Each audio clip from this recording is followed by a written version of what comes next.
महाराणा प्रताप का खून हूं, न बिकूंगा न झुकूंगा, हरदम स्वाभिमान के लिए लड़ूंगा। ये बात जनता सेना संरक्षक और वल्लभनगर पूर्व विधायक रणधीर सिंह भिंडर ने कही है।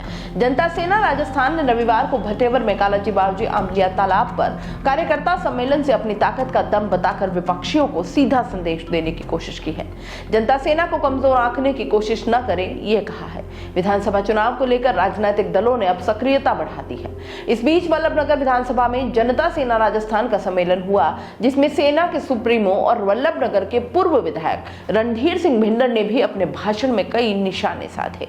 सेना का वल्लभनगर विधानसभा के भटेवर में कालाजी बावजी आमलिया तालाब पर रविवार को कार्यकर्ता सम्मेलन हुआ।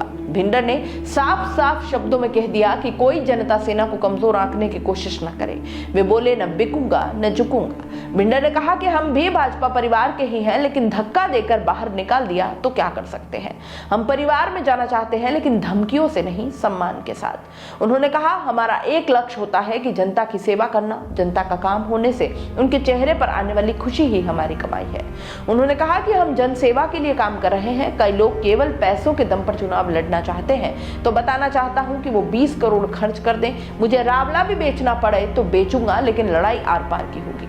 सम्मेलन के दौरान कई लोगों ने कांग्रेस का दामन छोड़कर जनता सेना से जुड़े हैं। इस दौरान सेना संरक्षक मांगीलाल जोशी, संभाग प्रभारी हरि सिंह कुराबड़, प्रदेश अध्यक्ष भूरा लाल मिनारिया, देहात जिलाध्यक्ष धर्मराज मियावत, शहर जिलाध्यक्ष दिनेश माली, युवा जनता सेना प्रदेश अध्यक्ष रमेश डांगी, शहर अध्यक्ष पंकज सुखवाल, प्रदेश महामंत्री प्रभाष शंकर शर्मा, पारस नागौरी, प्रधान हरि सिंह सोनीगरा, निर्मला भोजावत आदि ने संबोधित किया।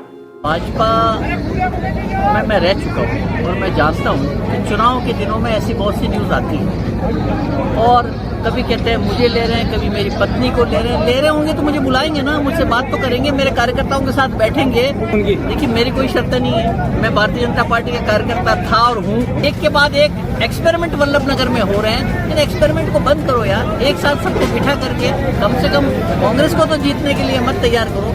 आपकी पार्टी भी भाजपा में ही थे, मैं भी भाजपा में ही था, और जिन लोगों के नाम उन्होंने लिए वो भी भाजपा में ही थे। और वैसे देखा जाए तो पार्टी बड़े स्तर पर सोचनी भी चाहिए कि जो लोग कांग्रेस में नहीं गए ना, कांग्रेस में गए होते तो ठीक है, आप हमको हृदय से नहीं लगाते, लेकिन हम कांग्रेस में तो गए नहीं, हम अलग थलग खड़े हैं। कांग्रेस से असल में हम लड़ रहे हैं। यहाँ पे बीजेपी क्या है बताइए। कांग्रेस से अभी तक इन्होंने कोई धरना प्रदर्शन किया? कांग्रेस में किसी को बात नहीं है। वसुंधरा जी तो शुरू से पैरवी करते रहते। वसुंधरा जी नेता रही थी, रही हैं, रहेंगी, और हमारे लिए पैरवी नहीं करेंगे तो किसके लिए पैरवी करेंगे। हम आधी रात को हमारे पूरे कार्यकर्ता उनके साथ खड़े हैं और वो भी हमारे साथ खड़ी है। तो राज्यसभा में भी मैंने कांग्रेस को वोट नहीं दिया, मैंने बीजेपी को वोट दिया। कोई मैंने उनसे पैसे नहीं मांगे, ये नहीं कहा कि मेरे ये शर्तें हैं। बगैर पति जब गोविंद साहब बने थे उस समय भी मैंने वोट दिया उनको, तो बगैर शर्त वोट दिया हमने, क्योंकि हमारी गुलाब जी की मेरे से क्या अदावत है।